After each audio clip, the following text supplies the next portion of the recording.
Hey guys, it's Dr. Chi. For those who don't know me, I am a family medicine physician who practices down in Florida. And today I just wanted to shed light on something that is not going anywhere anytime soon, and that is discrimination, especially in the professional world.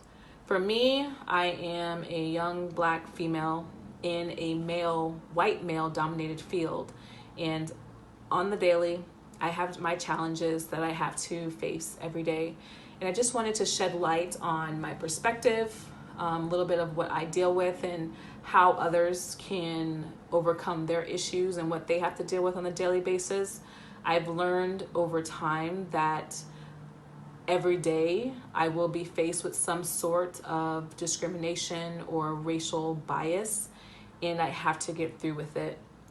And there's colleagues that share similar stories. The statistics are very unfortunate as far as the amount of African Americans who practice as physicians. There's only 5% of African Americans that are doctors. 56% actually of white Americans are doctors, and of that 17% are Asian. And if you give a spectrum about, say there's about a million physicians overall, and 5% of them are African Americans, that's less than 50,000 African Americans who are physicians. That is an alarming number. That is a number that needs to change. And how do we change that? I mean, that's another discussion. But we all know representation matters. If people see us, they get used to us and they respect us. But if they don't see us, why should they respect us? They don't even know if we can do our job well, and they question our abilities. There are times when I walk into the room, I have my white coat, I have my stethoscope, and they initially referred me as something other than the doctor. I'm either the tech, or hey, are you here to take my food order or pick up the garbage? Like, there's so many things I've been assumed I was other than the doctor. I've been called a nurse, of course, for obvious reasons. I'm female, I'm black, and the stereotype is that we are all nurses, and that's what we can do best.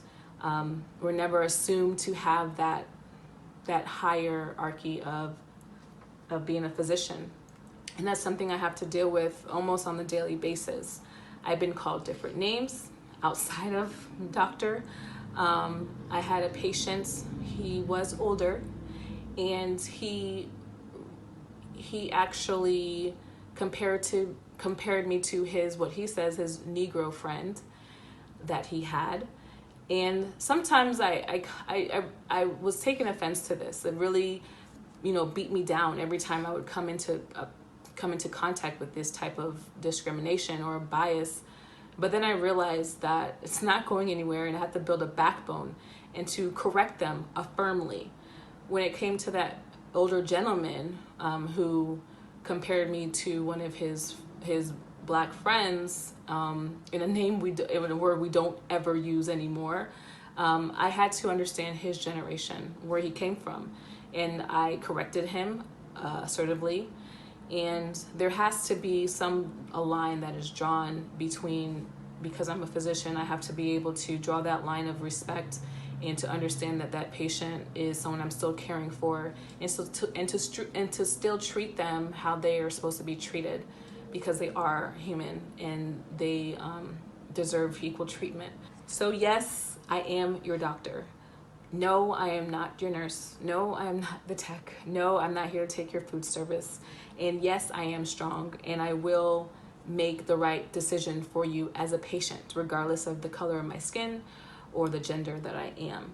Another experience that I had with a patient, actually a patient's wife, she did not accept me as a person. She wanted somebody who looked how they looked 25 years ago, and she made that comment very, very firmly to me, that she wanted more compassion and wanted somebody who looked different, and was not happy that I was taking care of her husband, and she wanted to go home.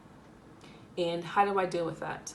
I learned that apologizing is not going to change anything, because unfortunately I did apologize to her, and she said she's not taking my apology.